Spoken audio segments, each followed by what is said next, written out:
boring. So boring, Scuds. This one's soaking wet. It's so watered down. Man, comics used to be so rad. What happened? Whoa! Animal Belanger! Howdy, boys. How you doing? You guys like comics? I make comics. I make this comic, Mother Trucker. What do you think? Whoa. Yeah. Animal, you make comics? Sure do. This is Mother Trucker. It's about a space trucking, ass stomping wrestle goddess who's flying throughout the galaxy trying to get new contracts and to be the greatest truck-off champion of all time. Whoa, Animal, this is rad. Yeah. Where can we buy them? I want to bring these to all my friends at school. Can we have these ones? No, hey, listen, guys. Animal's not made of money. I can't afford to make more than 2 of these. My papa printed these for me. Give them back. Maybe one day, when Animal has a pile of money, he can make more of these. But not today. This is all you get. A little sneak peek. See you later. Wait, Animal, wait! Haven't you heard of Kickstarter? You can make this dream come true!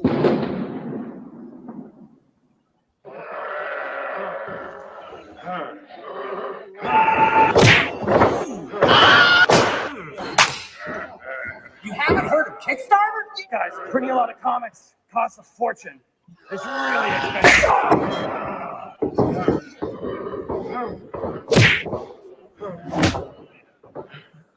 Kickstarter can raise money for your project. Your quarter, Animal! Distribution costs a fortune. Distribution costs a fortune.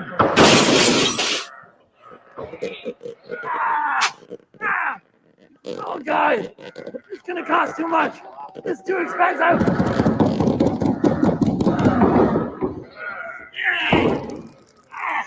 You'll never make your space wrestling comic book. Just give up. Just give up. No. Never.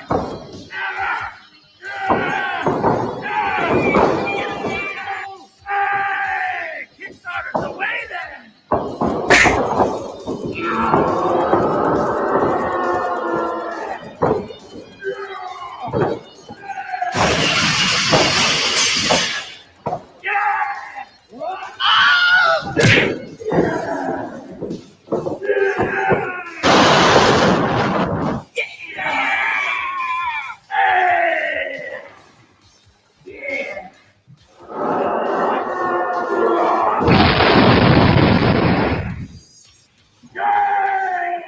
I'm gonna kickstart this thing! Woo!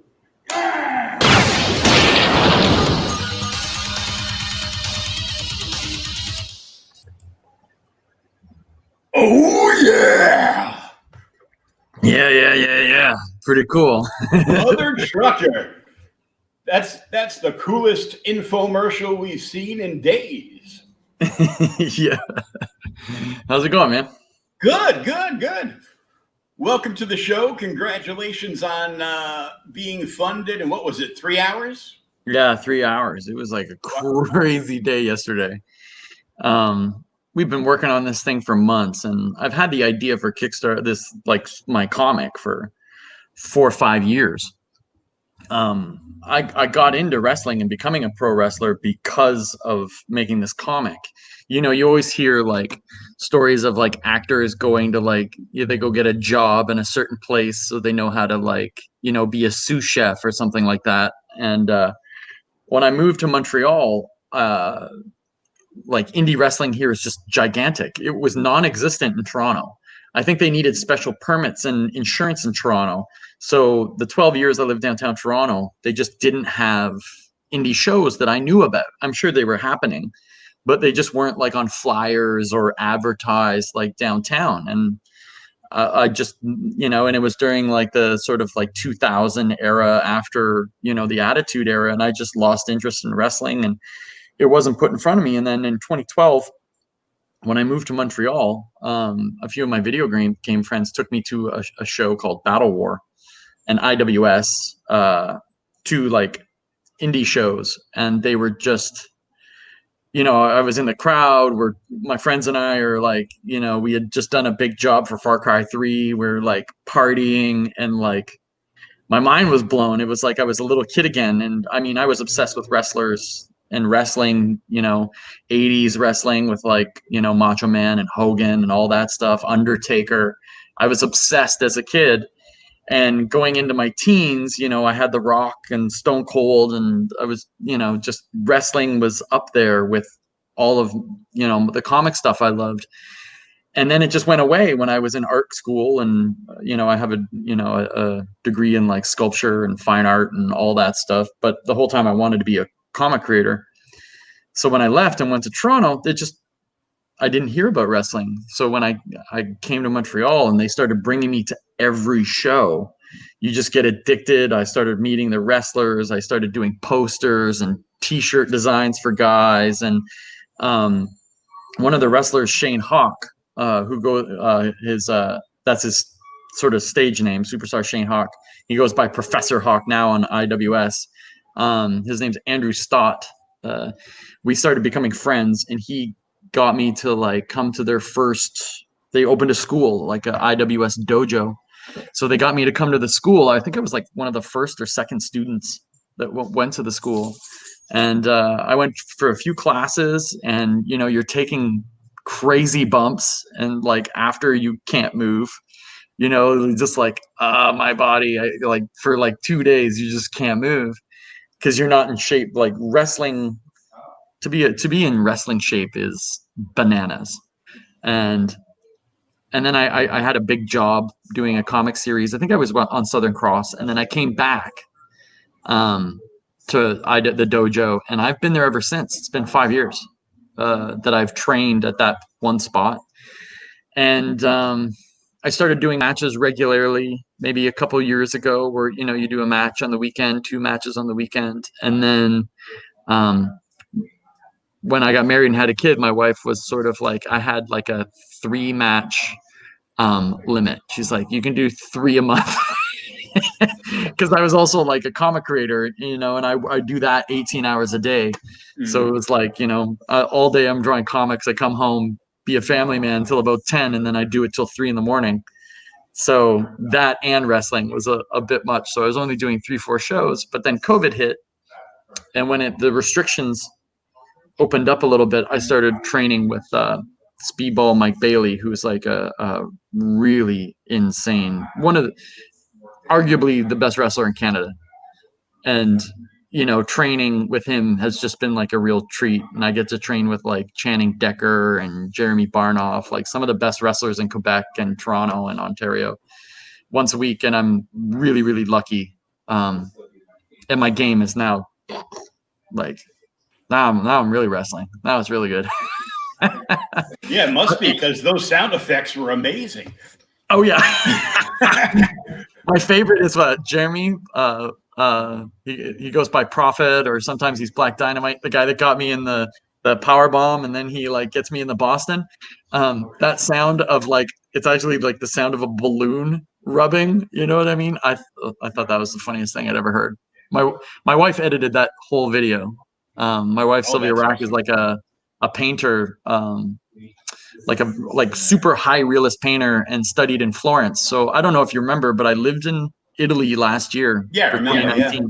It was her going back to school. So like she had taken like 6 months off to sort of like raise money to go back to Florence to train. And that's when we hooked up and had a kid and got married. So for, a year and a half, she couldn't go back to school. So once Mia was old enough to travel, we went back to Italy. And I was really like kind of like on the fence about it for a while, but then when we got there, it was Florence, Italy's the best. I know. We were talking back and forth here and there while you were there. You were like, oh, this food, I'm never going to be able to wrestle again. Yeah, it's just like, you can't be a vegetarian in Italy. I'll tell you that. Like the food is bananas. They have the best steak I've ever had. Best steak and best pizza. Pizza over there is like cake. Like it's like it feels like a cake. You know what I mean? Like your pizza is like, it's got this layer on top of layer. Yeah, we don't have that here. Yeah. Because but they want to make everything cheap. Getting back to some of that wrestling stuff, Shane Hawk, Andrew Stott, he's like a really incredible writer. So we've done a few projects together, and when I got sort of like a gig doing backstories for sort of like legacy characters for WWE and the Boom Studios line, I knew Andrew would freak out if he got to write comics. So I brought him in, and I knew he was like wildly talented, and he was like a, you know, he's a dictionary of wrestling history, like in his brain.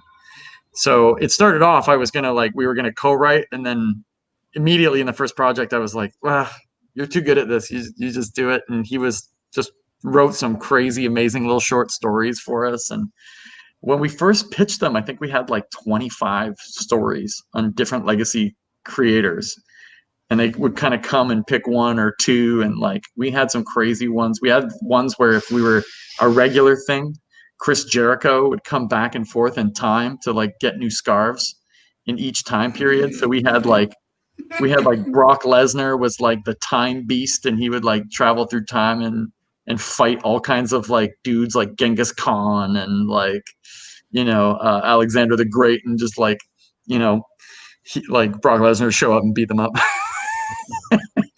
There was a lot of cool stuff, but the one thing, I think we did a really fun Jake the Snake one, and it was cool because Jake the Snake actually came to the IWS dojo, and I got a chance to like chat with him and hang out with him, and then we went to his comedy show after, and that was like really, really cool. Jake the Snake is deceptively crazy tall. He's like 6'7" or 6'8". Like, yeah. I'm 6'2", and in the photos I look like a little kid. Like, I'm taller than most people I know, but like he's like huge. Yeah, and well, the way they filmed him when he was wrestling too, they downplay it a little bit. Yeah, so they make him just look like Joe average. And, yeah, exactly. No, he's gigantic. And then you meet him, you're like, yeah, he's huge. My wife's father is the same height. Like, he's gigantic. He's like 6'7". Our kid is going to be like Brienne of Tarth, because my family's all 6 foot big Viking beefy dudes, and then her family are all these like gigantic Hungarians. So it's like it's gonna be wild. But yeah, it was really, really, really, really cool. That's how the wrestling came about, and I started wrestling to kind of like learn. There's basically like a language to wrestling, and it's always changing and transforming and adding lingo and slang, and it all comes out of Carney language. It's like a derivative of like the language and slang that Carneys would use back in the day, and some of the stuff is really great. But one of the really cool things that I learned about wrestling was that it kind of felt like there was no difference between wrestling and comics. It's the same thing. It's all, wrestling is so hinged on the hero's journey. It's how you make a match. So when you're wrestling, you start off with, you might have some back and forth. You have these two big rams and you want to hit them together in a lockup. One guy's going to be baby, one guy's going to be heel, and even if they're both baby faces in the match, one guy's going to play the heel a little more than the other guy, but they'll chain up a little bit. And then you'll go into what's called the shine, where the hero's the cool guy that the audience loves. He's the big winner. So he gets over on the guy, beats him up a little bit until the cutoff, where, something happens where the bad guy will cheap shot him or something to get over. And then you go into what's called the heat, right? And the heat is, a few minutes of the bad guy just beating the snot out of the other guy, but it's also like bringing the energy of the crowd down, right? The bad guy's job is to slow it down. It's to like make people like kind of like bored, because the good guy is all about the Hulk Hogan freaking out, whatever, which is the next part, which is the comeback. And my trainer teaches a thing called comeback and fire. So you'll have like a comeback move that'll be something big out of the heat, and then you'll move into your normal fire, which is a sequence of your move set that goes into you kicking ass. Like Hogan's is right, like he's in a hold or whatever, and then he starts freaking out and doing this, and then the 1, 2, 3, right, and then he'll go into his big boot leg drop. So that's like that's the fire. And then after that, you'll have a few falsies where the bad guy will get back over, you'll get back over, he'll get back over until you hit the finishing sequence, which is, the sequence of all your finishing moves. What's interesting about that, you remember you can remember 100 moves as long as you know that structure, right? So I think my match, that's my normal match, has got to have 65 moves in it, but you remember it because it's like, okay, this is what I do in this sequence. This is what I do in this sequence. But what's interesting about that is it's exactly the hero's journey. So when you're telling a story in a comic book, right, or a film or whatever, you're kind of running in the same path. So I just started finding like the storytelling of a match being like this wildly interesting thing compared to the storytelling that I would do in a comic book. And I really don't see any difference. And what I find really weird is a lot of comic creators and pretty much every comic publisher don't like wrestling. Boom might be the only one, because I know Arun Singh like really loves wrestling, but they don't like wrestling. They're just like, meh, that doesn't sell. That's not a thing. And it's like, it is no different than everything you do. The only difference is there's a ring involved. Mm-hmm. It's the guys in tights there's good guys, there's bad guys. It's the same thing. So that's really where Mother Trucker came from. And I gave it like a really cool sort of like skin to the world, where it's like this sci-fi world where, Mother Trucker is this trucker, and there's like an accident, right? And what you do is, like, let's say you're the trucker for Walmart, right? And all the contracts that come with that trucking are on a belt, like a championship belt. But I want your contracts because you're doing it for Walmart. You're making crazy money. It's the biggest contract. So I'll roll up on you in my truck and challenge you. And that automatically means that we're going to wrestle for the contract. So the back of our trucks, the beds, transform into rings. And we like start having a wrestling match on the back of our things in space. And, the winner gets the contract and that guy's truck. And that's where the idea for Mother Trucker was basically born. And I have like big corporate dudes that want certain people to win so that certain people get contracts. And Mother Trucker is kind of like my Charlotte Flair, where she just kind of like comes in and she's just unreal. I have a real like soft spot for Charlotte Flair. I think she's probably the greatest female wrestler of all time and probably one of the greatest wrestlers of all time. She's just hands down awesome at wrestling. She's so awesome at wrestling. I think in her case, it was genetic. Yeah, probably. Yeah, coming from the fact that her dad is arguably the best wrestler of all time, to have her be like also one of the best wrestlers of all time is not, I think she was like a volleyball player before that, like a pro volleyball player. I think that's how it works. I think so. But yeah, she's always been an athlete, but like, wow, the stuff she does in a ring is just pretty fantastic. Her WrestleMania this year, I wasn't like super hot on, but her match against Ripley was just, wow, that was a match. And considering they don't have any fans, like they made it work. And I really dug it. It was like a wrestling match. It was really great. And then of course, Taker's thing with AJ Styles was super dope too. But I haven't watched it just for, I tried watching it after, COVID hit, and I'm like, oh man, it's weird. I mean, they're tooling and playing all the time. It's like watching, the practice run through before the doors open, and I'm like, yep. There's something. There was no energy. The fans bring.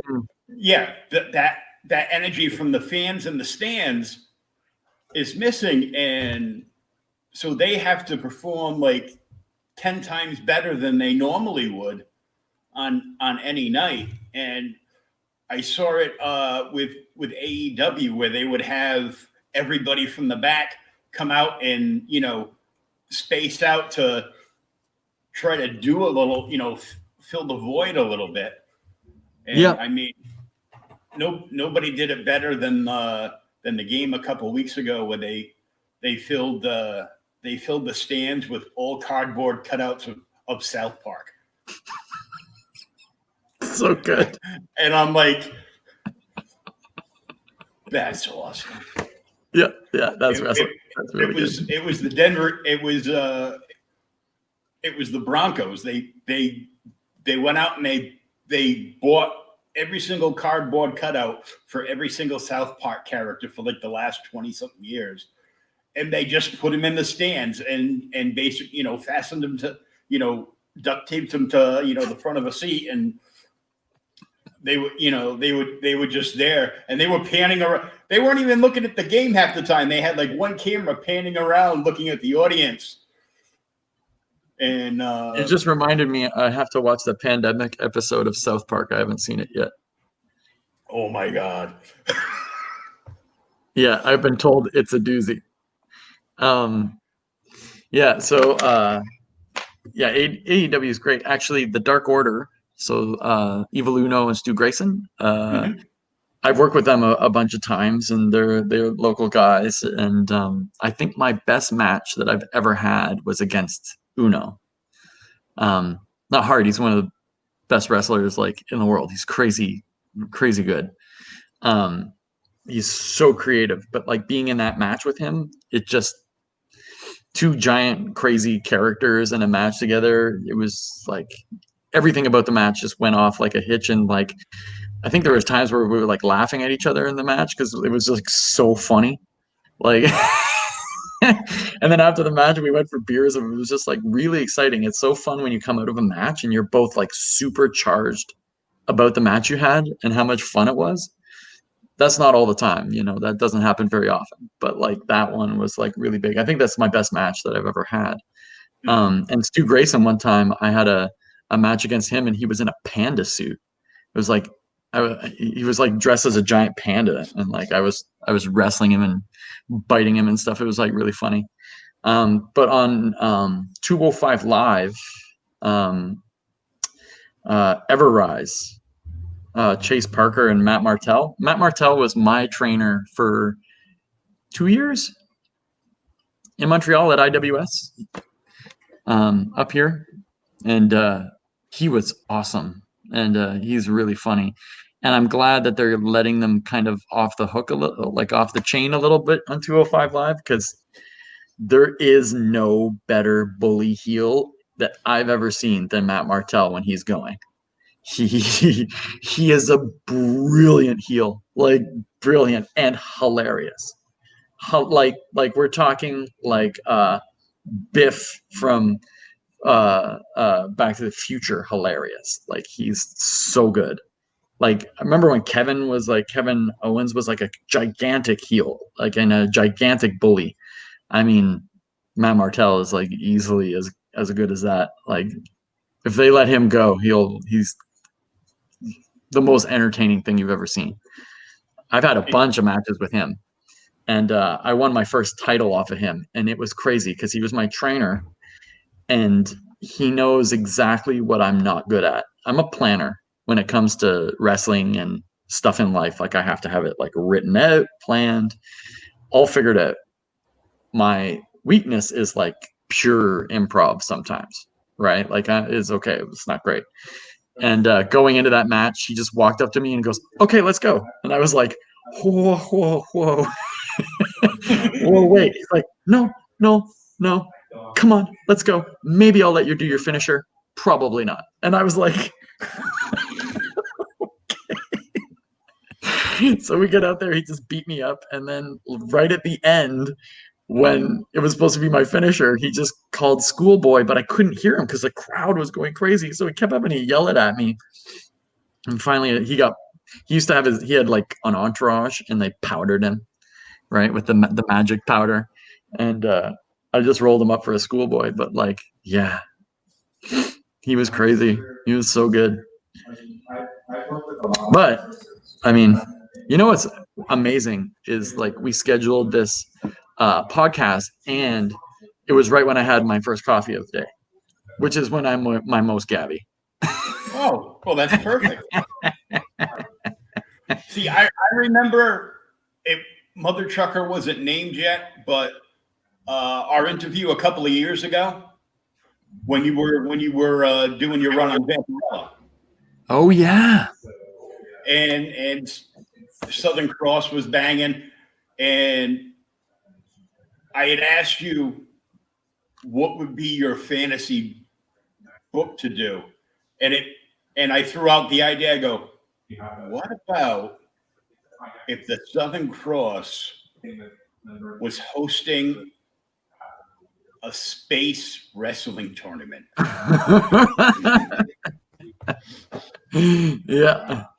Yeah, I had definitely been thinking about that for a long time, like space wrestling. I'm still thinking about it. Like I want to do it. Like I want to have a show here where it feels like we're wrestling in space. Oh, it can be done. Yeah. There's a very cool like venue here in Montreal that's like a dome that they shoot lasers and stuff off of, and it's my dream to have a laser wrestling show in there, like that would be in space. That'd be really cool. But yeah, so I've had that idea for a long time, the Mother Trucker idea, and it really solidified when I was in Italy.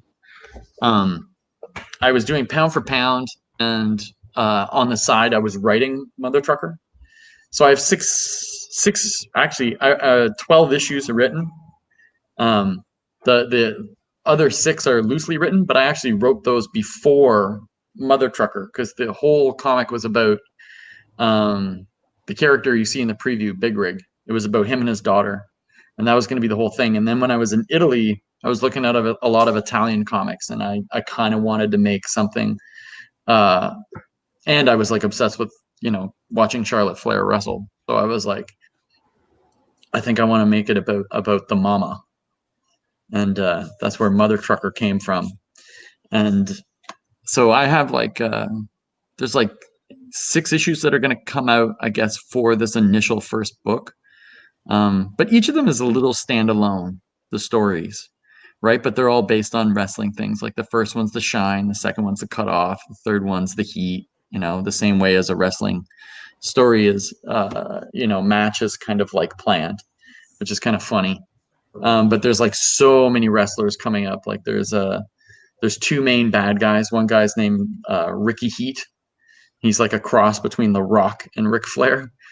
And he's sort of like a champion, an older champion like Ric Flair. And then he's going against the Big Rig, who's in that first scene. Big Rig's brother, who's named Phil Injection.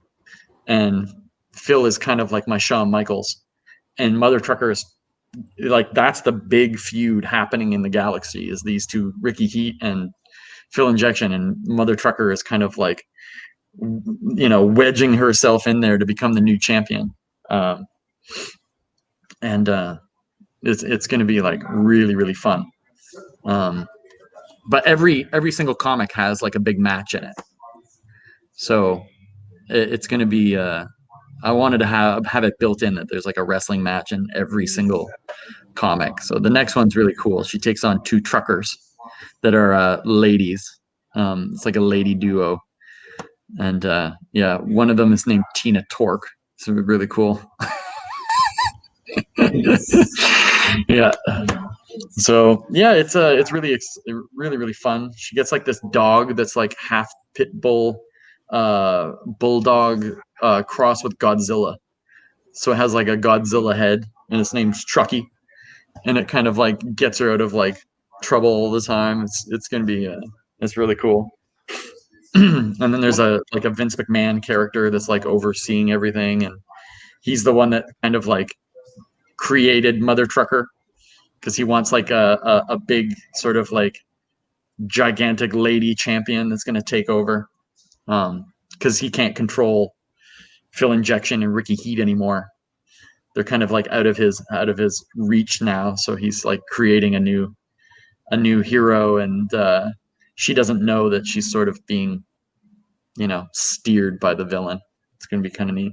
Doesn't know she's being manipulated. Yeah, she doesn't know. Yeah.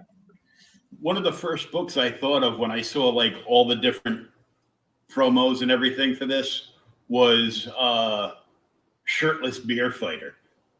Oh yeah. Yeah. Yeah. The writer of Shirtless Bear Fighter was my editor at TKO, Oh, nice. Sebastian Gerner. Yeah. Yeah, that was really Your cool when I did that. your TKO book is actually sitting right next to my recliner behind me. Ah, that's cool. Yeah, that was fun. They sent me the book. They sent me the box sets this time, which was cool. The box sets are so much better than the trade. Oh, I know. The trade is just like this trade. It's like, it's a trade. But you get the box set with the floppies. I might steal that idea from Mother Trucker. That might be a cool idea. But I loved it. And when I actually got those, it was, for years I'd been fighting on different books to be the only cover artist. Because remember back in the day, it was like the cover artist was also the interior artist. Oh, And that's yeah. kind of like how you wanted it, right? Like if you got the cover, you're like, yay, and you open it and it's like, oh, it's like like the sea guy. You'd be like, ah, crap.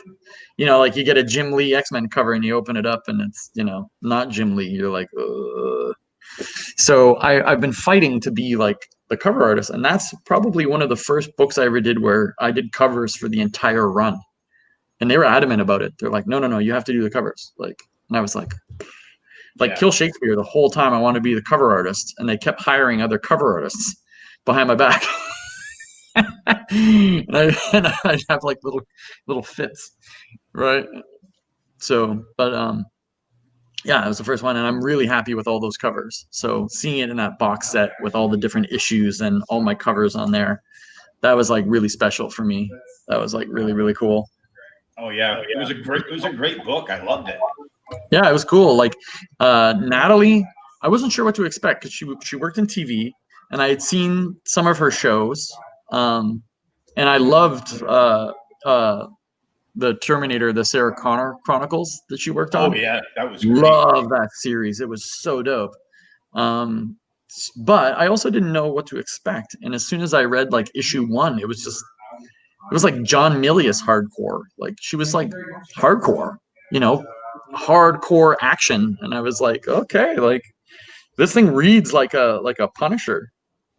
So it was hard for me getting used to doing that because I don't think that's necessarily my strength, is doing something in a contemporary setting. I always like inventing my settings, like a fantasy setting or like a sci-fi setting, and I make the world look like unique and different. But like having to actually draw a border town on sort of the outskirts of Mexico and Texas, it was challenging sometimes because I was like, how do I make that look interesting?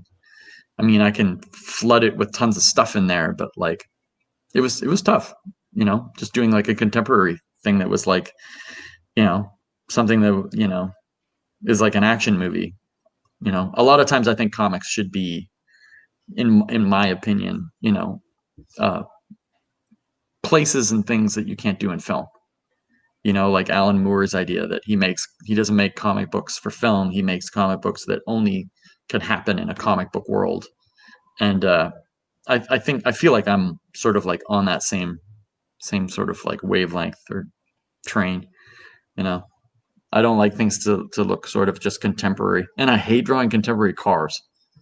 Like in Pound for Pound, you notice that's my Jeep. So it's like, I'll draw a lot of my Jeep. That was really fun. Can I get a signed edition? Yeah, hold on. Let me get the Jeep to back over the book for you, and I'll send it out. Neighborhood kids stole my catalytic converter. It sounds like a helicopter now. It sounds like a chopper taking off the ground. Yeah, it's pretty common in my hood right now. Like there's like a big skate park over here, and like the kids will run over and steal everyone's catalytic converters, and my Jeep is like raised up, so it's easy to get. Yeah, they just crawl under there easily, and they ripped it off. So now I gotta spend $500 on a new catalytic converter for my 1998 Jeep. That's why they're stealing them, because they can run down to the junkyard and they can get like $150-$200 for them, and then all the metal inside is like really worth money. And the junkyard will resell it for like $400. So Yeah, I'm probably gonna go buy my own. You gonna buy your own junkyard? Got one in. Here you go. Yeah, okay. Next one, I'm putting my name on. Put my name on that catalytic converter. You just hook it up to a second battery, so when they touch it, it just zaps them. That's what I was thinking. Or like put blades under there. Like they get under there, and there's just like giant Bowie knives. Ugh. My friend did that with his when they first started making like the nice pull-out car stereos back in like the late 90s. He had like 7 of them stolen in a row. I remember that. I got one stolen. So he installed the last one himself, and he removed the firewall, crawled up underneath the firewall, and put like the old-fashioned like double-edged razor blades, super glued to the back of them. One day he came, and it looked, his car looked like a murder scene. Oh, it worked. But he still had his radio. That's all he cared about. Oh my god. Oh my god. I go, what are you going to do about this? He goes, I'll just get some red paint and spill it in. Who's going to know? I'm like, well, like the entire school, because you told everybody. So yeah, right. He goes, well, if it was somebody from school, I'm going to beat the hell out of him and shove him in a locker. So yeah. he went walking around school looking for some kid with his hands bandaged up. So that's hilarious. So, now I got to ask, I could have sworn I saw another video teaser from Mother Trucker where you were saying if you got up to a certain point in the funding, yep, that you would have a private wrestling match. Yeah, so it's a lot. We won't get there, but if we got there, maybe on issue, one of the other stories I'm doing, if we ever get there, if I build to get there, it's a lot because the shows are expensive, right? So it's like if we ever hit 100, right, which is crazy, but if we hit 100,000, IWS and I are going to have a backer only wrestling show, 12 wrestlers, full setup in the arena that we're in now. We like budgeted it out, and we got like a really good budget. And I know the wrestlers I'm going to get, and I even know the wrestler that I want to be Mother Trucker. She's awesome, but I'm not going to give that away. That would be like down the line. But if it happens, if we hit 100 on any of these books in the next 2 years, IWS and I are gonna have like a full backer only wrestling show that at least for the first 6 months, like the people that back the Kickstarter are gonna get to see. It'd be like crazy. Awesome. So I'll wrestle, and I'm sure Speedball will wrestle, and Profit and Channing Decker and all our boys at IWS will be on there, Green Phantom and all those guys. So it'd be super, super cool. I talked to Shane Hawk about it, and we sort of like budgeted it out, and I was getting really excited. And my friends were like, why would you do that? And I was like, why wouldn't I do that? Pay for my own show. So because wrestling fans are crazy. Yeah. And comic fans are right along with them. Yep. Yeah. So yeah, if we ever did that, we're gonna do some crazy bananas stuff. That's sort of. Do you want to meet the real live Mother Trucker? Yeah, exactly. Get us up to 100 grand, and you will. Yep. We're gonna make that happen. I already know all the wrestlers I want involved and how I want it to look, and we've got like the video screen in the back that can like run the animations and stuff like that. It'll be bananas, and hopefully I'll get some lasers. Man, I've never wanted to win the lottery so much in my life. Me too. But right now I'm not allowed to wrestle. It's like, where you going? I'm like, oh, me and my wheelchair are going to Canada. Yeah, it would be so crazy. And Man, it's weird that's too the dream. because my little cousin and her son live up in Canamore. Mm-hmm. So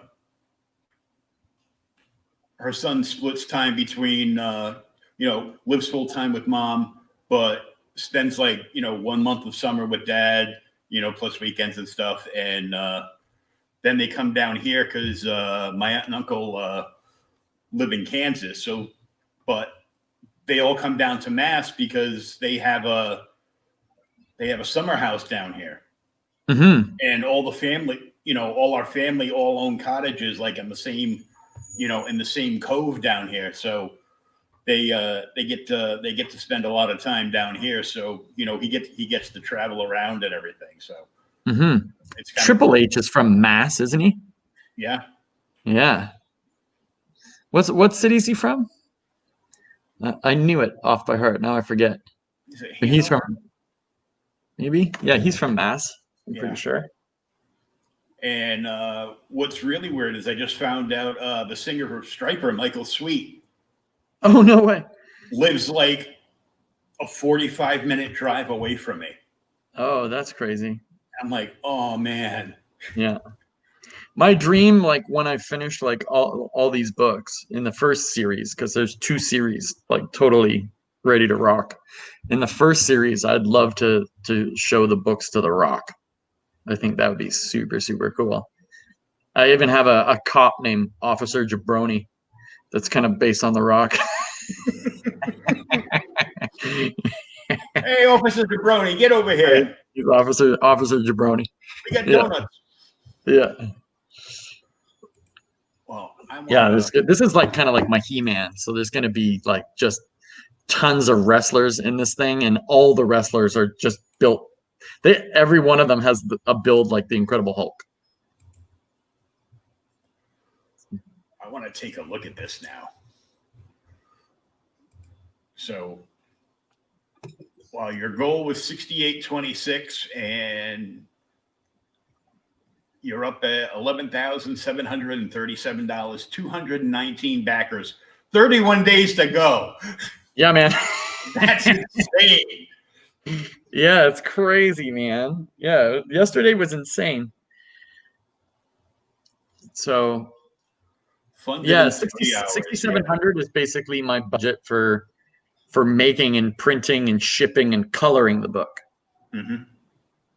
Yeah, and then anything after that is basically giving me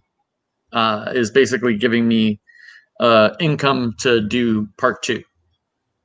Yeah, just like extra money to. Yeah, and the more money that comes in, I do extra stuff for the book itself. Like after the podcast, I'm announcing a stretch goal at 16 and a stretch goal at 18 Canadian. So at 16, Danica Brine, who's this really great artist from out east who is married to Nick Bradshaw. You might know Nick. He's like a big Marvel artist. She's doing a Mother Trucker pinup at 16K, which I think we're on our way to. And then Nick Bradshaw is doing a pinup at 18. Nice. Yeah. And then I have 2 more artists that are going to be doing posters at 20. And then there's a big artist at 30. There's a really big artist at 50 that are coming in to do stuff. So by the end of Mother Trucker, people might have a lot of Mother Trucker posters to do stuff with. And the posters, when I say poster, it's like a centerfold poster, like you would get in a Playboy or something like that. So they fold and then open up. So they're like in the book, yeah. Yeah, like perfect for a garage or your locker or something like that. Bathroom ceiling. Yeah. So the book right away is 36 pages. Yep. So that's big right there, because I think most of us are sick of these 18 and 22 page books for like $6. I can't justify like kickstarting something that's 20 pages. Yeah, it's like. Yeah. I mean, with the Kickstarter, you're getting a digital. Oh, and one of them, I can't remember how high it gets, but one of them I'm actually doing there's an art book and I'm doing like you remember when you would go to Comic Cons and you could get like the sketchbook off artists? Oh yeah. And we used to collect them like crazy. You'd get like, Mignola's sketchbook or Nolan's sketchbook or, Dave Johnson or Dan Panosian's sketchbook. You get all that, you collect that stuff. Like that was like the hottest thing for me at cons, and people kind of quit doing it in the last couple of years. But back then, that was my thing at cons, just collecting art books from comic creators and seeing their artwork. And God, Dave Johnson used to put out these sketchbooks that I think I copied for years. Just like everything about his cartooning and style, I was obsessed with. He's one of my really close friends now, Dave Johnson and Dan Panosian. But I used to, really, really, I was really influenced by Dave Johnson's work when I was younger.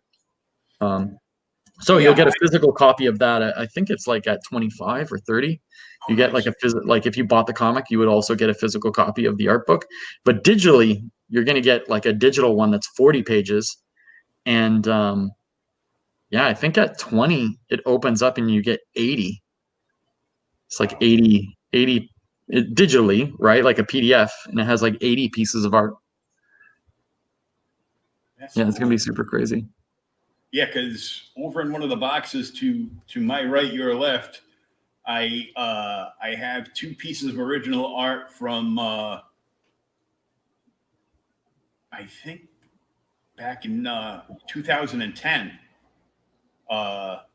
My daughter was about Mia's age then, and I'm like, I looked at her, I go, "It's Free Comic Book Day," and she's like, "Yay!" I go, "Road trip to Uncle's?" I go, "We're going to go more than Uncle's. We're going to go to a bunch of different places." Yeah. Okay. So we went to the shop in Mass that's about 40 minutes north of where I am now, and called Rubber Chicken Comics. That's a great name. And I'm friends with, it's like 3 guys, own it in partnership, and I'm friends with Jay. In my leather jacket that you've seen with all the airbrush Joker raw stuff on it, I wore it up there so people were stopping me to take pictures.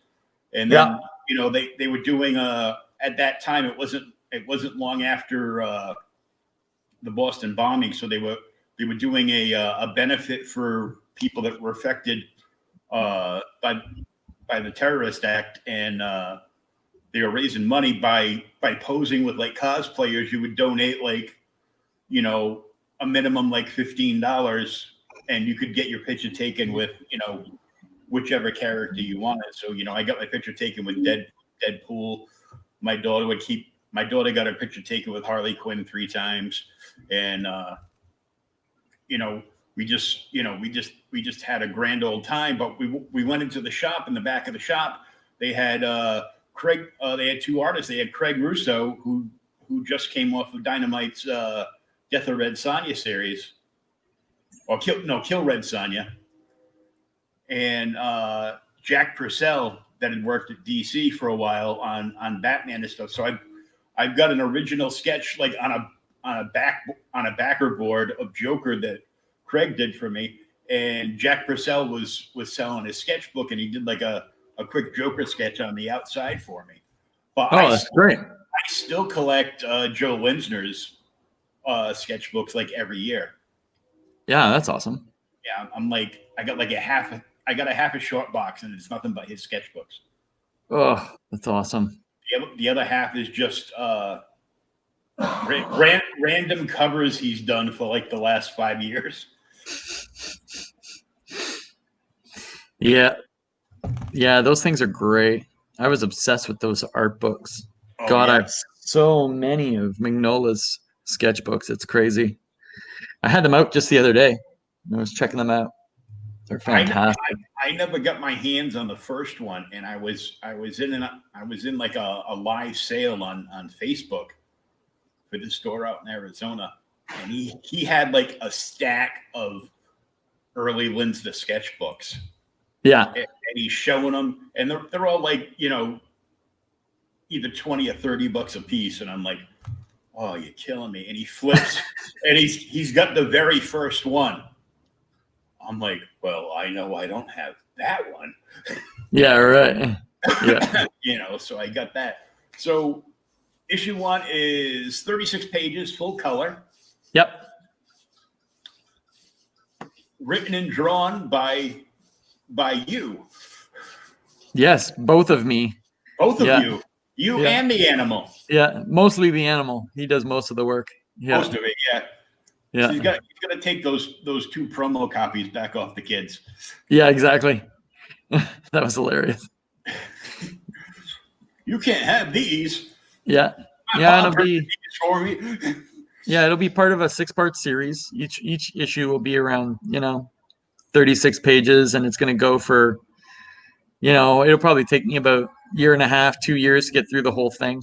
I'm going to go quarterly with them. Because as you can see, they're quite detailed. Yes. It's a very European looking book. So they take a little bit longer. I'm taking 8 weeks on them each to pencil and ink, and then they need coloring and stuff like that. So yeah, it's definitely my best work to date, but I wanted it to be worthy of the heavy metal magazines that I read as a kid. Oh yeah. Right? Which is tough. I'm trying to put myself in the same sort of like boat as Mobius and Atomo and those kind of guys as far as like the level of detail and world building I want a comic. And I mean, I make comics for my 13-year-old self, and I remember being 13 and being like, I don't want Marvel and DC anymore. I want those heavy metal magazines. I just really gravitated towards the European comic guys, and there was a little nudity in it. So obviously, as a 13-year-old, I was like, oh, this stuff is cool.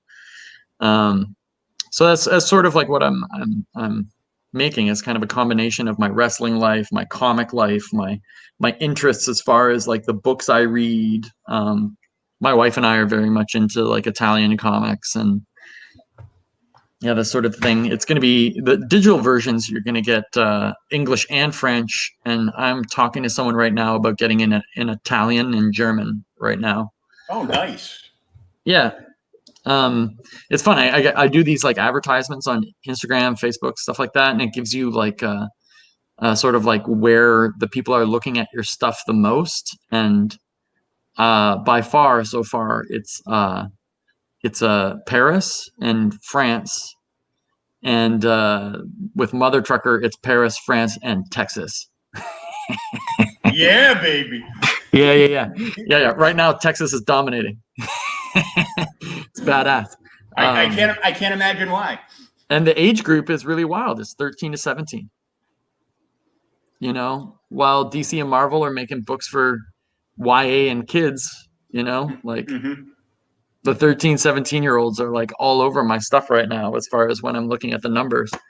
So that's really cool. And that's funny because that's when I gave up on Marvel and DC and started reading Mobius and Belial and all those early heavy metal guys and all the reprint heavy metal stuff. That's where I got obsessed with it. That's where I got obsessed with like heavy metal music too. I was super into Metallica and Black Sabbath and Megadeth and all those guys. That's sort of like when it all happened. So. And you're working on another album cover too. Yeah, I was working on another album cover for Mega Drive. Yeah. But yeah, it's just super busy. Now with the Kickstarter going, I have about 1 million Mother Truckers to draw for people. And I'm sure. Yeah. Yeah, there's going to be a whole lot of Mother Trucker drawing coming up, starting right after this podcast. Yeah. I'm going right to work.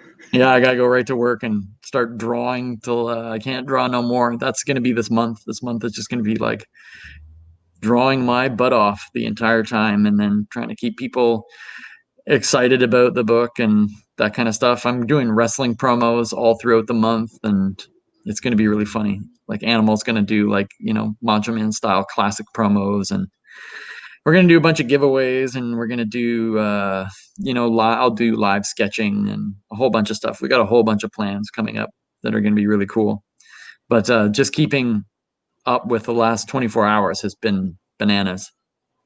It's got to be brutal. Yeah. You I know? was on Twitter for 8 hours yesterday, like solid. Oh, I know. I kept seeing them. I go.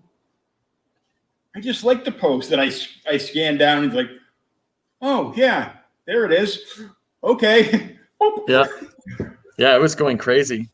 Yeah, So, we got kind of like shout outs from some really cool people like Scott Snyder and Becky Cloonan and Mega Drive and Drew Gulag, and yeah, it was super great day. Like Jim Rugg, so many people kind of like came out. Jimmy Palmiotti and Frank Thierry and all my boys, Dan Panosian, Dave Johnson, all those guys kind of like came out and really supported, and it was really good. Jimmy Palmiotti was sort of like my mentor through the whole thing, and I have a partner, Masao Kobayashi, who is running the video game studio. My studio is sort of like half comic books, half video games.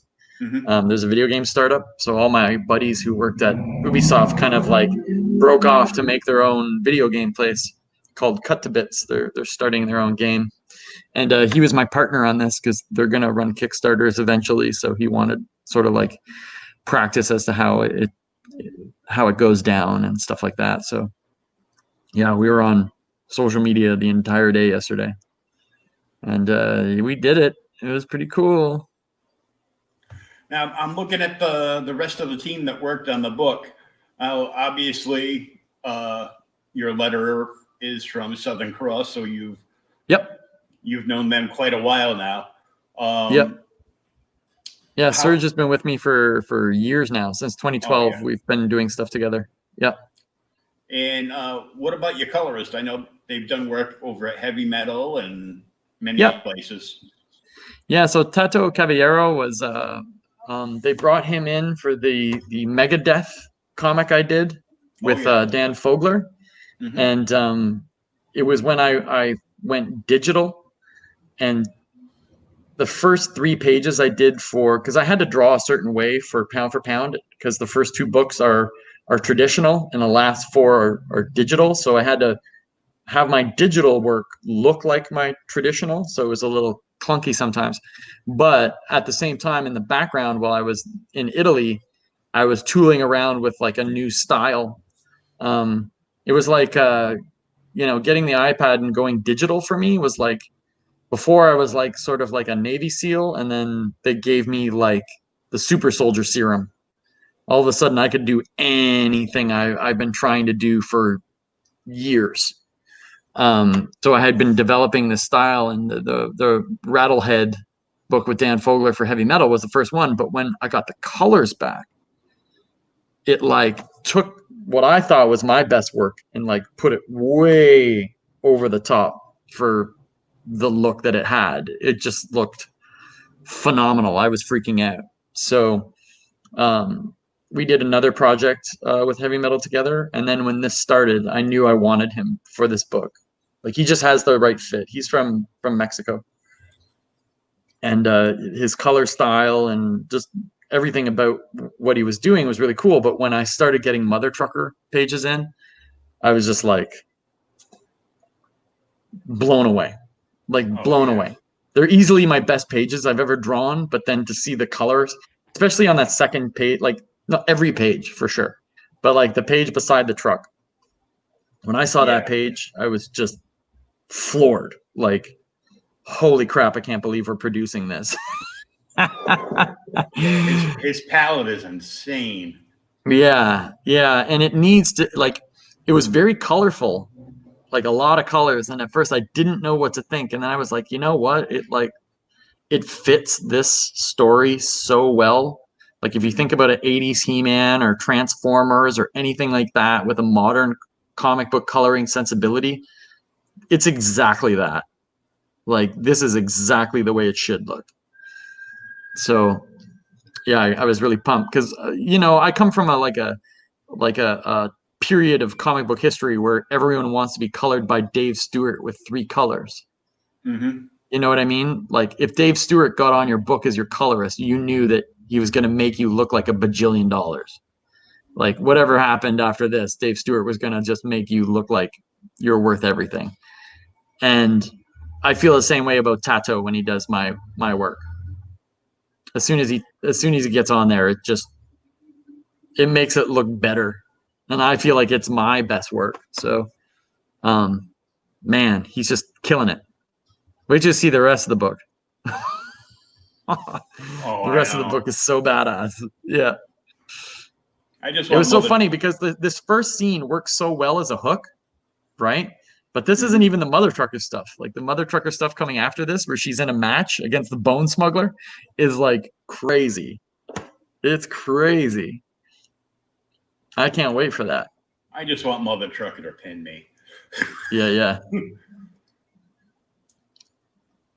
So we got the U.S. and Canada prices up because we know there's a difference. Yeah. So what happened with that was really weird. A lot of people were telling me just to leave the prices off because I'm in Canada. You can't do a region swap. Like I can't have my Kickstarter in American dollars. Because I live in Canada. That's how Kickstarter works. Mm-hmm. So all my prices were in Canadian, but you have to round to a solid number when you're doing it. And that was sort of why people were telling me to leave it off, because in American, it's going to be funny. But basically, I went through Kickstarter and all the comic books and looked at the pricing and the average pricing of everything and how I was doing it. And I just wanted to make it the same as what other people were charging, or at least close to what they were charging. Yeah, on par. And yeah, it's a pretty beefy book too. So yeah, you got a 36-page book and it comes with a centerfold poster and a sticker set. So you get some extra stuff, and then you get all the digital stuff. So the digital stuff is you get French, English, and I'm working on Italian versions digitally of the comic. You're going to get the 40-page art book, where I think we're 6K off of you getting an 80-page digital art book. And then you got my book, Black Church, that I did a few years ago. That's a horror comic about Dracula's father. And it's kind of like a Game of Thrones version of The Omen. It's like a medieval version of The Omen, where Dracula is about to be born into the Vlad dynasty, and Vlad's dad is like Conan the Barbarian. So that's the book that comes with it. And when you get it physically, so if you got an early bird special, you get a copy of Black Church, and it comes in a 45 record sleeve. Oh, that's rad. Yeah, so those early bird people, that's what they're going to get. And if you get a mystery box, you'll probably get some in there too.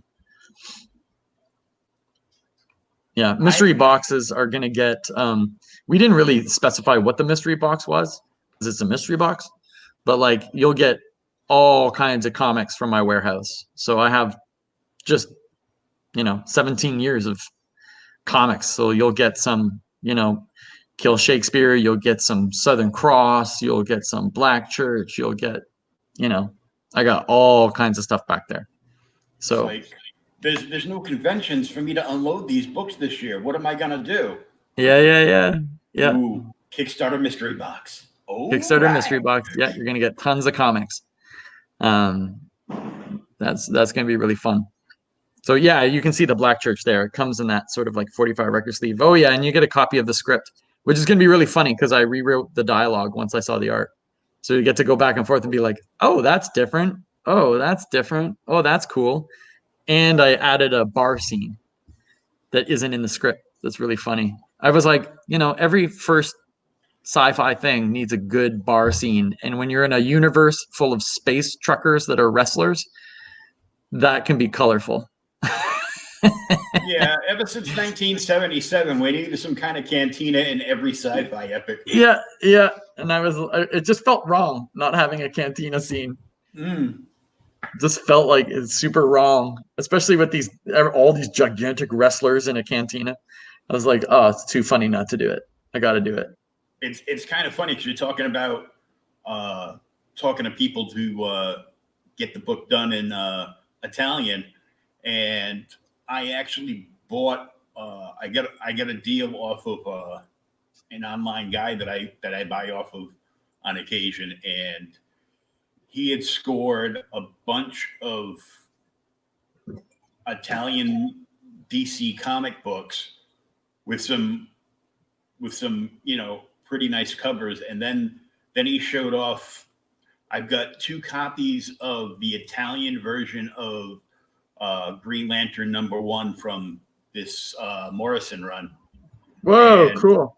And I have, of course, I have to bring out my copy to read it because, all I say in any of the language are bad words. So, yeah. But it's got the most amazing cover that I've seen like on a Green Lantern book ever. Is it a different cover?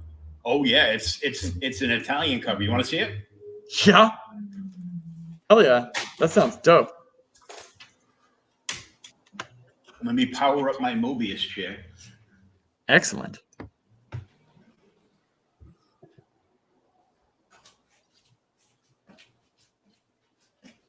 Yeah, very cool. There it is. Wrong stack.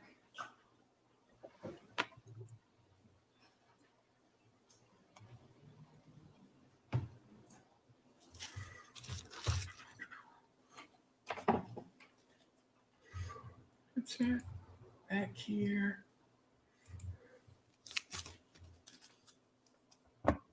Oh, rad.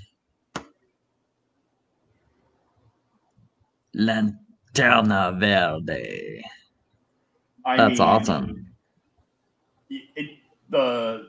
My camera doesn't do it justice. It's the colors and dope. the hues and him, he's obviously not a happy Lantern right now.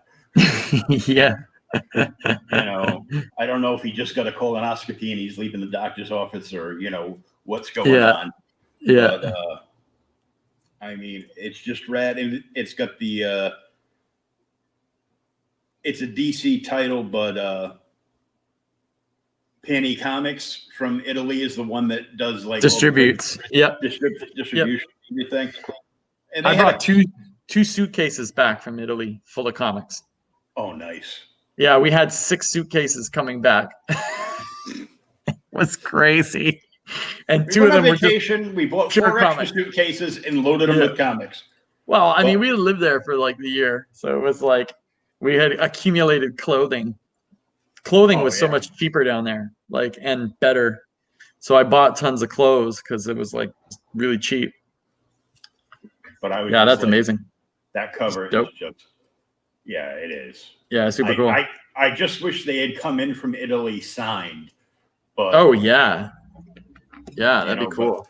But still, and I'm like, yeah, I'll take 2. He goes, okay. He goes, they're $25 a piece plus shipping. I'm like, oh my god. I go, I'll still take them. Crazy. So we get the digital pack. Yep. Let me go down to the early bird print edition. Yeah, they're toast. They're gone. Oh yeah. Well, I would expect, that these, super limited and they blew out like, right away. Yeah, they went quick. So don't look at that, but look at this. Yeah, exactly. Yeah. So there's the normal print edition. Oh, and there's the centerfold with. Yep. And the sticker set. The sticker set. Yeah. Yep. I got to keep those away from my daughter, even at 13. They'll be like on a wall of furniture someplace. Oh, my daughter's 3, and there's stickers everywhere. Oh well, yeah. Well, that's expected. Yeah. No danger, no. Yeah, exactly. Yeah, then Carl Kerschel did a variant cover that's just amazing. It's kind of like a little Capcom influenced, and he does Isola for Image, and he did the Flash for DC, Teen Titans for DC. Carl's just wildly talented, and we share a studio together. He's normally right over there. He's hunting for the week with his dad. Nice. But so that's Carl's cover. Just badass. Carl's the best. The Radical Edition, and not just that, but you guys are going to sign them too. Yep. Yeah, so Carl's easy. Normally, Carrie lives in Montreal, but when I moved to Italy, Carl moved to Japan. So Carrie moved to Calgary to hang out with his daughter, and then his daughter moved to Edmonton. Oh my God. So Carrie, I think is moving back here for April. So I don't think I can get him to sign the next cover, which is the Carrie cover, unless I had shipped all his books to Calgary and then shipped them back. So I have no guarantee that I can get him to sign his unless he like comes to Montreal for a week or two for fun. Yeah, Carrie did like the sort of like sexy one that's coming up next. Oh, that one. Yeah. Yeah. And when we get it, the sticker will be off. Yes, that sticker is not on the cover. Yeah, that is just for Kickstarter. Censor, censor, censor. Yeah, you bet.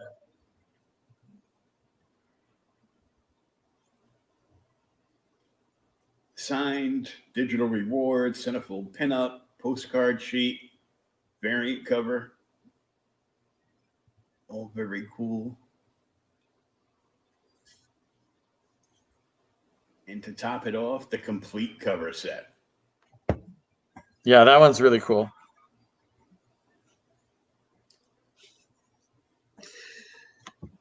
I can't wait to get those like printed in the studio. It's going to be so much fun. That's like a retailer pack. Yeah. I have to pump that up today. I keep having retailers message me and be like, let me know when there's a retailer pack. And I'm like, oh, there is. There is. What do you call it? The full load. The full load. Yeah. Yeah, so you get 4 of the regular cover and 2 of Carl's. Carrie's cover is a limited edition, so we're only doing 300 of those. Oh, cool. Yeah. 6 of them for $80 is, pretty good. Yeah, for a Kickstarter for sure. There's 2 stores I know of in the States. One is in Texas. Jen King, she's got Space Cadet Comics. Yep. She is like a huge indie supporter, and her store does like phenomenal with indie titles. Oh, cool. And the same for this store down in Florida called The Collective. Their base demo eats up indies like that's amazing. Like crazy. And yeah, that's fantastic. What they do when they get like new indies, especially like Kickstarter pack indies in, is they feature them up at the front of the store, like on a display at the counter. Oh, that's so cool. So, even if you don't go down a certain aisle, you still see them because you got to go to the counter to cash out. Yeah. Yeah, so there's the one where I draw you a picture. Mm-hmm. Like a pen and ink drawing of Mother Trucker. Some original art. Wow, that's like paying for like a Comic-Con sketch and getting a book and bonus material for free. Yep, that was the idea. It's like, just pay me for the sketch and I'll toss you in the books. Yep, that's the whole thing with the original art thing. Ooh, the naughty artwork pack. Yeah, that's where I'm going to do you one with no top. We like those. Yep. Yeah, those are fun. And a mystery box. So yeah, and then we just talked about what's in the mystery box. Mm-hmm. A whole bunch of mysteries. Yep. And then Get a Ride on the Freedom is your character in the comic. Cool. What's funny is my dad got that one. I was like, Dad, I'd probably just put you in anyway. He's like, I don't care. I want this one. And I was like, okay. So my dad's going in there. Yeah, it's gonna be really funny. Grandpa Paul, as my daughter calls him. And then the whole hog, I'm gonna paint you a 13 by 19 inch painting. You're gonna get all 3 covers.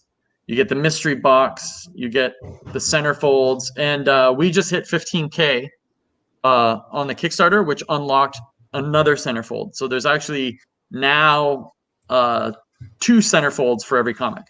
Wow, nice. Yeah. You just hit that now? Yeah, we hit that like a couple hours ago, like 2 hours ago. Oh, cool. Yeah, so I was like, hey, everybody, we need to hit this goal. And then boom, it happened. So now everyone's going to get 2 centerfold posters. And then that one is the original Carrie Nord artwork. I have a friend who's a movie director in LA, and he was waiting for that. He was like he pounced on that one. He wanted it like a week ago. He wanted Carrie's original original painted cover. Yeah. So we're sorry. But this was sold out before it went live. Yeah, that one. Well, I think it was available live. He was just waiting. He was just like on it, like waiting, because there was another guy who was interested too. And I was kind of like, well, if you beat him, and he did. Now this one, the next one is kind of a joke because we're gonna do a bunch of like promos for it, but but for $10,000, I will show up at your house and we'll do wrestling promos. There are restrictions. There's certain places in the world I can't go to, and obviously we have to wait till COVID is restrictions ease up so that I can fly.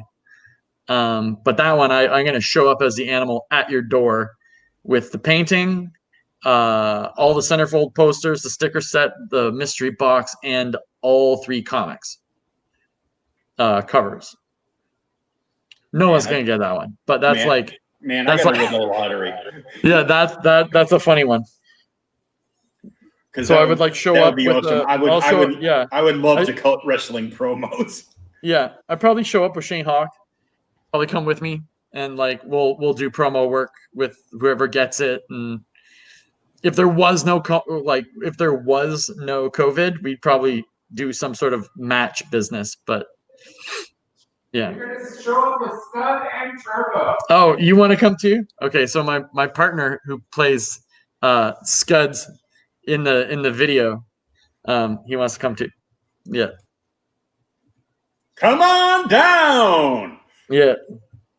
So there's the stretch goals that are open so far.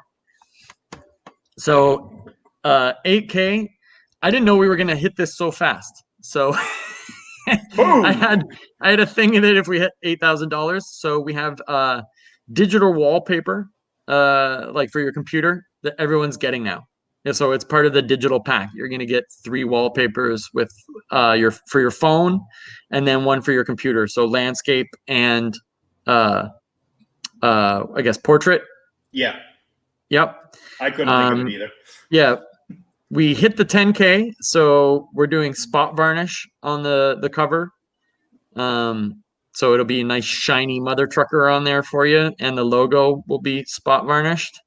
And we're upgrading the paper stock to a different paper stock I like more. It's just like a lot more expensive. And then we hit the 15K, so we're getting the second centerfold poster. And then at the 20, you're getting the double size art book and a making of art book. So it has like the making of the comic, but also like my wrestling history stuff. So there's like photos of me wrestling throughout the years and the animal doing stuff, and all my sketches that went into the design of the comic. And so it's like a little making of comic that'll come with the 80-page sketchbook. But like I said, at 16,000, Danica is going to do a pin-up that you'll get, and at 18,000, we're going to have Nick Bradshaw is going to do a pin-up as well. Oh, sweet. Yeah. So I tell this story with every Kickstarter. When I first started doing the Creators Outlet podcasts, one of the first pros guys I had on the show was Graham Nolan. Oh yeah. And he was launching his Kickstarter for the Canoe. And this first pledge without a reward, $10. Somehow he changed the pledge without a reward to buy Graham a beer. Yeah, that's funny. And I'm like, I just want to run a Kickstarter for buy me a beer because, I'm poor. So, yeah. That's funny. But I want to. Yeah, and then underneath, you're going to get to see a beautiful shot of my frog splash finisher. And then a nice shot of the animal there. That's from the TV taping a couple weeks ago. Before we went to the red zone. We were still in orange. We had to get IWS had to get special permission from the government to do our TV taping, and they tried to tape about 2 or 3 months worth of matches and footage. So we all had multiple matches that day. That was a rough day. That vest that I wear in that thing blew off in a match, like broke, ripped off. So I had to do the rest of the day without a shirt. That was hilarious. Wow, that splash. Very Guerrero of you. Yeah, exactly. Yeah. For a big guy, I can get some serious hang time. Yeah, I can. Yeah. So I just want to go down like all these because we get the pledge $7 or more. You can get the digital. Yeah, that's all you're seeing there is probably Canadian prices. Yeah. I see the CA. Yeah. So in the US, it's like I think the US is like 30% cheaper.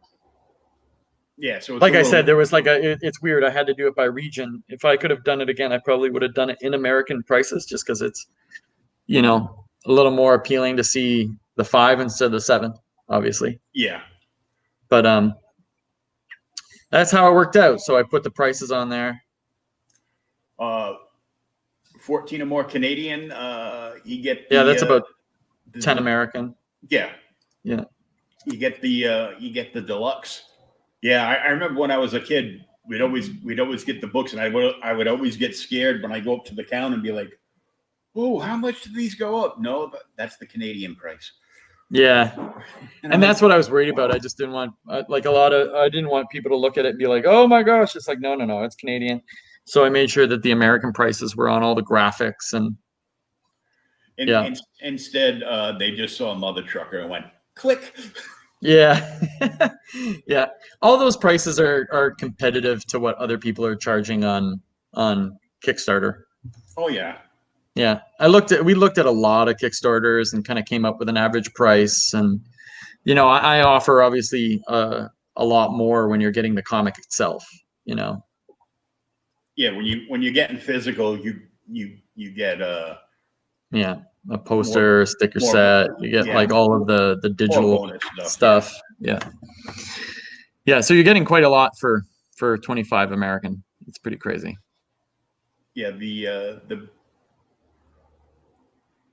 Is it more to ship? Well, I know what you're doing with shipping to the US, but are you doing international? Yep. International is a little more expensive to like Europe. Mm-hmm. But as far as it's not wild, it wasn't too wild. But as far as the US, I'm shipping out of the US. The company will ship the Canadian ones to Canada inside Montreal, but then they put all the American ones on a truck over the border, and we ship them out from there. So actually, the pricing is really good. Like I always pay 20 American to get a comic in a Kickstarter from the US every time, which is like 30 Canadian. Wow. Yeah. But, that's a lot of load. I'm on Kickstarter supporting other comic creators for major reasons. I want to see their books because they can do whatever they want, right? Mm-hmm. It's their own creation. They can do whatever they want. I know that the system of comics right now is really rough. People are having a really hard time getting work. People that have been in the industry for like 10, 20, 30 years, that have never had a problem. Everyone's out of work. It looks like Marvel and DC are taking all of their books in a completely other direction. Most of us have spent 30 years developing a style for that. And now it's basically, your style doesn't cut it anymore. We want something different. So we have to adapt. So the best way to adapt is to go into business for ourselves. And watching guys like Polito and Scott Snyder recently, and Brian Stelfreeze recently, and Jimmy Palmiotti, and some of the stuff that they're doing on Kickstarter, I know that people are there. They want the comics. But I go to the comic store every week and I don't buy a lot. So I want to make the comic books that I loved as a kid available to people. They're the books I want to write. They're the books I want to draw. And, I think there's a big market for it there that isn't getting those kind of comics anymore. So when I go to Kickstarter, I'm supporting that idea, right? That we can do it without a publisher, without having to, if I'm trying to appeal to an editor or a publisher who's in charge of a company, they have their own taste. And if I'm getting in the door, I have to make something that appeases them. I think that's very, very bad for creativity. You're missing out on so much cool stuff that could be made because that step happens. And when it comes to Marvel and DC, more now than ever before are you, as a creator, just a spoke in a wheel. They don't even care if your name's on there. Like I was telling you that story earlier, when my friend, was on that fandom thing and his Wonder Woman cover came up, they had taken his signature off the cover. Digitally, they had to have an artist go in there and take his signature off the cover. If you're going to remove our names from our creations, why are we creating for you? Exactly. And Image, when Image started, it was like simultaneously like the most gangster, cool, amazing thing of all time, where these creators went off and did their own thing. But at the same time, it was when the companies stopped promoting creators like superstars. And that hurts you from trying to get work, right? If we're a dime a dozen and that's how they feel, then it's really tough. So with stuff like Kickstarter, we can be whoever we want and create whatever we want. And there's no holding back on how wild we can get with our creations and our storylines.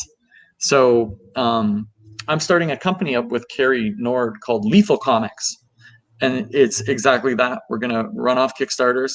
When Carrie's done his work right now, he's going to start his comic that he's developing. And hopefully some of my other pals that we're talking to jump on board. And, we're going to start kind of like a music label where, I'm Metallica and he's Megadeth. And we're all making our own music and people can support that. And that's kind of like the beauty of Kickstarter that I think is really cool. I think, and I mean, right now we're having, because of everything going on, I've been seeing it more and more because I'm doing creator interviews like 3 or 4 times a week. This week 5 times. Because it's just a crazy week this week. But I'm seeing a resurgence in the indie comics like we had back in the 80s and early 90s when it was like insanely big, because that's where we got some of this time's legends out of. That's where Mike Grell came from. Yeah. That's where Mike Mignola came from. Mignola's the model for us. Hellboy's the model. Oh, yeah.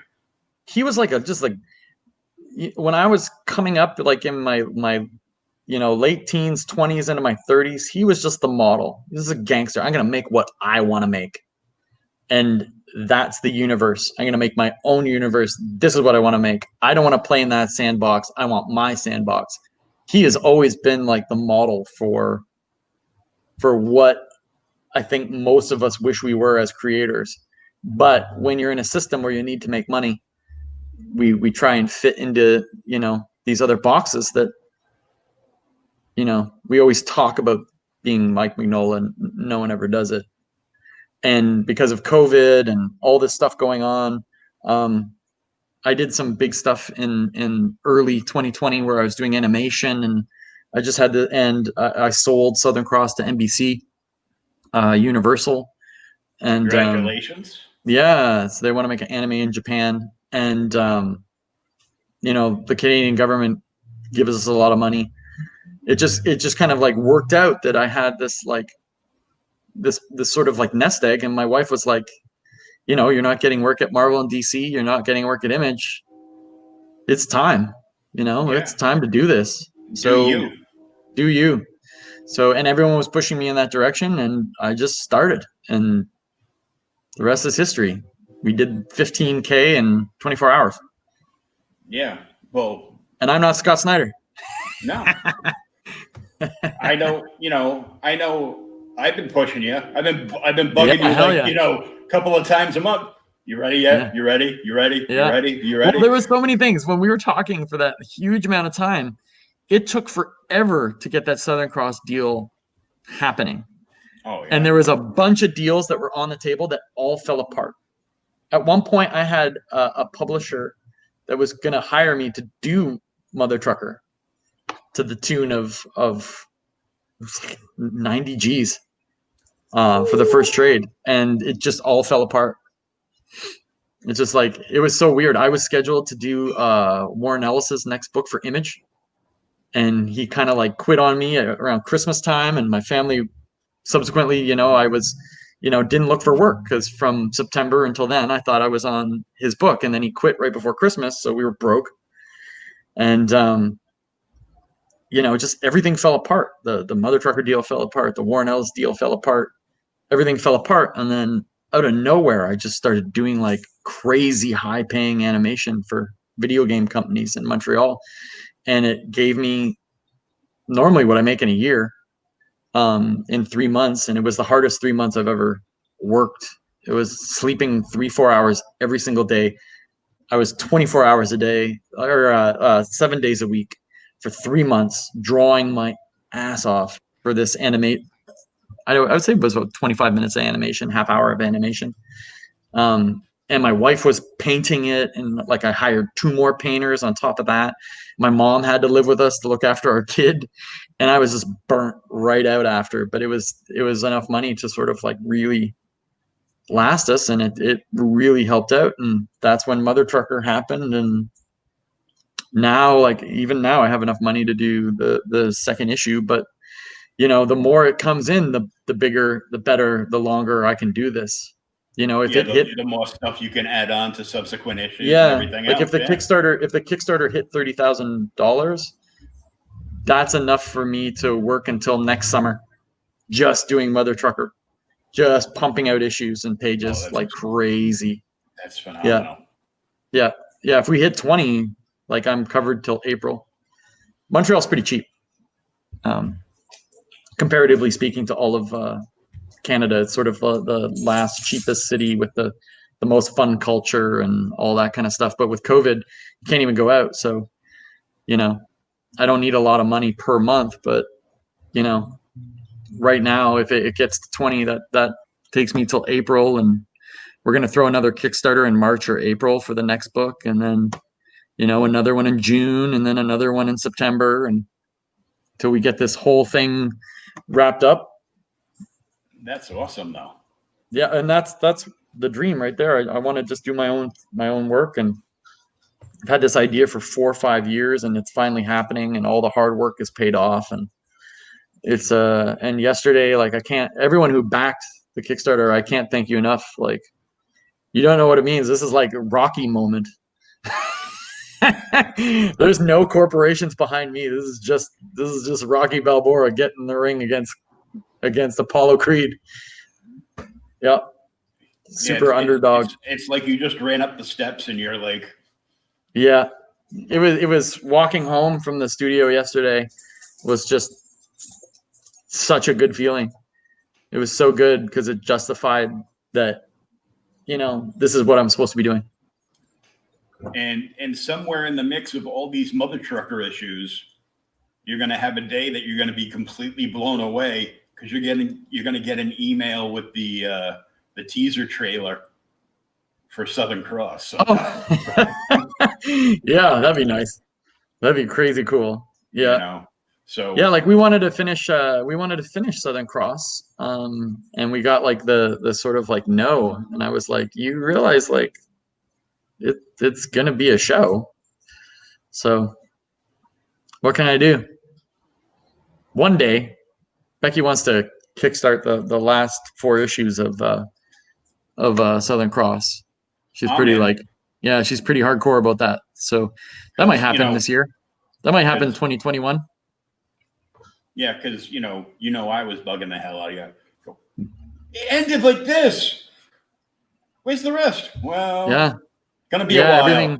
Gonna be a while. Just kind of, I'm like, oh. Everything just kind of fell apart.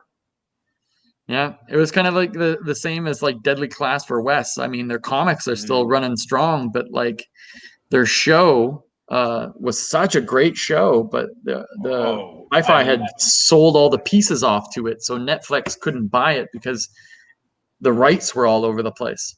So they had to pass. So the show is canceled for good. But like I loved the Deadly Class show. Like I love the comics. Wes just lives up the street. It's like one of my best friends, the artist. But yeah, just what a bummer that we don't get to see more Deadly Class episodes because that show was amazing. I mean, I can still read the comics and that's fantastic. And I love Wes and his work, and I love Remender's work on that book. So we get to keep checking that out. But as far as a show, that's a bummer. Yeah, because that was phenomenal. Yeah, that was really cool. And the actor that played the headmaster was the same actor who played Genghis Khan in the Netflix series. Yeah, wasn't that amazing? That guy was awesome. That was so good. All the Doctor Strange movies. I saw him at a bar in Atlanta. I was at Dragon Con, and we went to one of those speakeasies where it's like you go up to a phone booth and like knock on the door, and you got to sing something in the window, and a fake door opens, and it's like one of these ritzy like bars where drinks are like $30, and he was in there with a few other actors from Deadly Class. Oh, sweet. Yeah, it was really cool. Well, I want to thank you for hanging out. And thanks, man. Yeah, I got to get to drawing. Yeah, you got to get to work, dude. Yeah, man. You got stuff to do. And the link for the Kickstarter is right here in the chat. It is also either up above or down below in the show notes, depending on where you're watching us, whether it is the Outright Geekery Facebook page or one of our YouTube channels. Please like, subscribe, spread the word. And we want to give a big shout out to our sponsor for this video, SpinWiz Comics at spinwizcomics.com. It is a webcomic and indie comic discovery platform. It's free to download on iOS and Android. It has over 400 titles and growing that you can read for absolutely free. Free comics. It'll give you free comics to read while you're waiting for your first Mother Trucker issue to hit your mailbox. Get out there and get some Mother Trucker. Keep me doing it all year. I'm gonna pump out the craziest comic you've ever seen. We can't wait. I wanna meet Mother Trucker. Yeah, me too. Well, I guess I draw her every day. Yeah, If not, are you just waiting for, to when you get so tired she actually gets up off the page and walks out? Yeah. And here's just a little sneak peek of what it could look like on your smart device.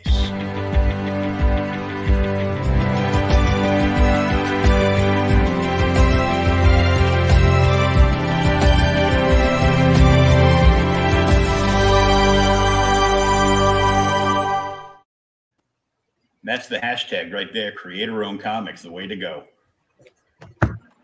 Please, as always, we want you to support your indie community. These guys are doing great work, and it shows because all the promos. And Hey, the promo from the beginning of the show, the infomercial from Bob Anger, the animal. Yeah. So can people watch this for the rest of the day? Like, is it going to go up? We're live. Yeah. I realize we're live right now. This went out live. They can watch it in repeats forever. Okay, cool. It's going to be that's up, what I'm getting at. Yeah, it's going to be up. Once the cloud downloads it, when we finish the show, it'll be on the Outright Geekery Facebook page, which has closing in on 23,000 followers. Excellent. Also, their YouTube channel, also my YouTube channel at Joker Fan Pop Culture Talk. And as soon as this downloads and is available, I will get you one of the YouTube links. Yeah, give me some links, and I'll push the heck out of it. Yeah, I'll send it. I'll send the YouTube links to you, and we're good. Everybody else, Andy needs to get to drawing because he's got a bunch of mother truckers to draw, and yeah, you bet. The rest of us need to get over to the Kickstarter. So thanks for joining us this afternoon. Get yourself some mother trucker action, and I'll be back in a couple hours. All right, thanks. Take care.